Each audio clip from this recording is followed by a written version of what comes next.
Good afternoon, Zimbabwe. He who feeds you owns your hunger. He who buys you a car changes your conscience. He whom you call boss rents your silence.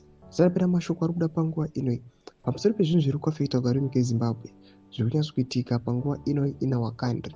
Zviri kuonekwa kunzi nhau yezvigananda, nhau yemupinga panguva inoi yoita kuti vanhu vakontrolewe madecisions aanotora ave influenced these individuals vanouya vachivadhishira mamotor vehicles, vanouya vachivaitira this and that. But was subscribe or like on the bell icon.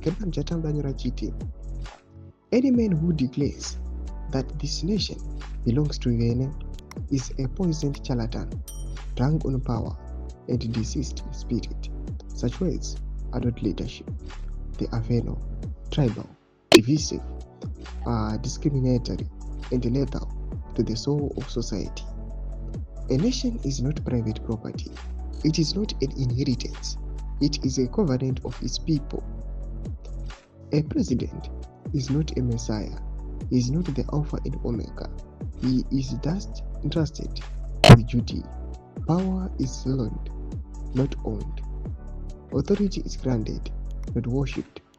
The moment a leader demands praise, he confesses his bankruptcy. Office does not baptize abuse.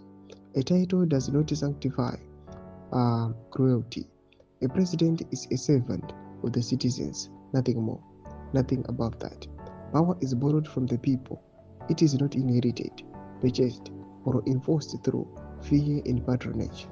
No man is crowned with the right to humiliate the very people who lifted you.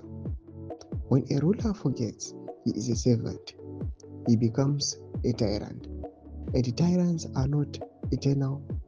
Worship demanded by the president is the clearest proof of failure. Domashukantogwa pankwano na Kiruna Mjati omudanyira chita hashtag ED must go, hashtag refuse poverty, hashtag defend the constitution. Domashwa ari kuda panguva ino aiwa toona vana Kiruna Mjati vari kuramba zvikananda. Pinda kumasection medu muzofungura motodipa pamusoro pechitiko ichi. So subscribe or like achitamba bell icon.